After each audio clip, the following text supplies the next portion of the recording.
Hey guys, what is up? This is Matthew Davis Media once again. Welcome back to another movie review. This time it's going to be on the new film 50 Shades for uh uh mm, you didn't see that. No. Okay. No. Mary and the Witch's Flower. Yeah, so this is a new anime film which is in the style of Studio Ghibli, but it isn't. It's this new company called Studio Panok, which the director of The Secret World of Arrietty basically made, and the icon is basically Mary, the main character in the on the icon for Studio Panok. There was a reason why it's Studio Panok, but I think Studio Ghibli is still making movies. I don't know. I think they said that Hayao Miyazaki was in works of something. I don't know. He hasn't made a movie in like 4 years. Last movie he made was The Wind Rises, but yeah. So I'm not really a big anime guy, okay? But I do enjoy a lot of anime movies. I loved Akira. I really enjoyed Ghost in the Shell. I love Studio Ghibli. I loved Spirited Away, one of my all-time favorite animated movies. I enjoyed Secret World of Arrietty a lot. Um, My Neighbor Totoro, Grave of the Fireflies, such a depressing but still amazing film.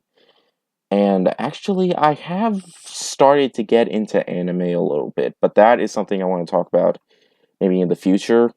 Like I started watching what is it, Full Metal something,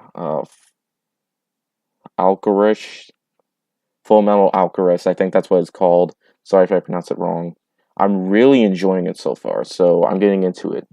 So, anyways, 2 minutes in, and I haven't said anything about the movie. So, Mary and the Witch's Flower is about a girl named Mary who has really frizzy hair, and she's not proud of it, who goes into the woods, follows this cat, and she discovers this interesting looking flower that kind of looks like something with blueberries on it, and it grants her powers to control this, well, not really control, to bring to life this broomstick and takes her to a magical world where witches are taught. But basically, if she trespasses, she transforms into something else, which never happens in the movie. So, not really the most original anime film. Like, it's kind of like a mixture of Alice in Wonderland with Kiki's Delivery Service a little bit, and let's just say anime. There's a lot of anime with cats in it, like in a lot of like Studio. Why am I mentioning Studio Ghibli? This isn't Ghibli, but I can say I had a really good time with this movie. I thought, of course, the animation was stunning. Absolutely, this was only released in America for one night only, so I did not get the chance to see it, and which is kind of a bummer because this would have looked really good on the big screen. The quality for the DVD was good, but I bet if it were on, if it is on Blu-ray, but um, only the DVDs at Redbox. But I really enjoyed the character of Mary. I thought she was the most interesting out of all of them. The rest of the characters aren't really that memorable. They're just, I mean, they're big parts in the movie, just not quite as memorable as I was hoping for. Like the villains and stuff. The fact that she used to be a good guy, but now she's a bad guy because of the control of the flower when she finds the flower. Yeah, I really enjoyed the concept and the story, but the fact that it kind of reminds me of Alice in Wonderland takes me like a little bit out of the film. Like near like the second part of the beginning, Mary's having trouble like with helping stuff around and stuff like that, but that that subplot never comes out ever again. But yeah, other than those few things, which does hurt the film a little bit for me, because let me like this isn't a perfect movie. I wouldn't say this is a film I'd watch multiple times. Although I would say I really liked it. And it's rated PG, and a lot of uh, a lot of animated films are just PG nowadays because apparently everything's offensive now. nowadays. Anyways, Mary and the Witch's Flower really has I'm not sure. It has gotten some really good critical praise, an 86% on Rotten Tomatoes, which is pretty good. And I don't know what Metacritic score or IMDb score, but for what part, not a lot of people talk about this film, have been talking about it. Might be because, I don't know, maybe not have interested them that much, or maybe it was that it was only a one night event in America, but basically, yeah, I had, also the film is a lot of fun too. Although, I do feel like, the film might be a little bit too long. I forgot what the runtime of this movie is. If they cut it to like maybe 10 minutes, then it would be fine. Like, when I was watching it, the movie felt longer. There are some parts that are kind of dull, in my opinion, just very little. But other than that, it has some really, really fantastic animation and a really phenomenal main character and a really interesting concept, which is pretty good. And I really like the designs and stuff. I also loved the cats in this, which their names were Gib and Tib. Basically, I thought they don't really do much, but the fact that I'm a big cat person really, ha- really makes this film a whole lot more fun for me.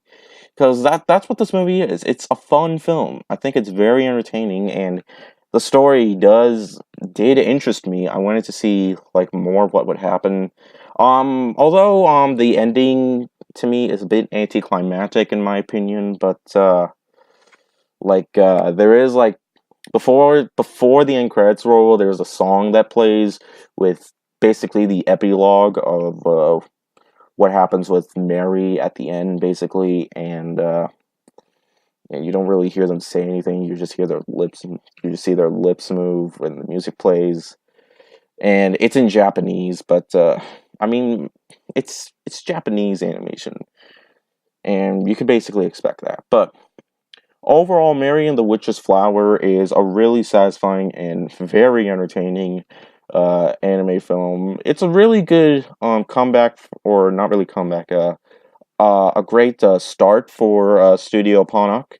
I really hope they can improve a lot more. Hopefully they'll have a future for new great classic anime films out there, because we really don't get those a lot nowadays. I mean, we do. We've had a bunch in 2016, but I mean, like, Ghibli wise, like Ghibli style, like Hayao Miyazaki style, or I forgot what this director's name, director of Secret World of Arrietty style, but basically, I thought this was a pretty good film, and I'm gonna give it a 4 out of 5. So yeah, definitely check this one out if you're a fan of anime or Japanese animation in total.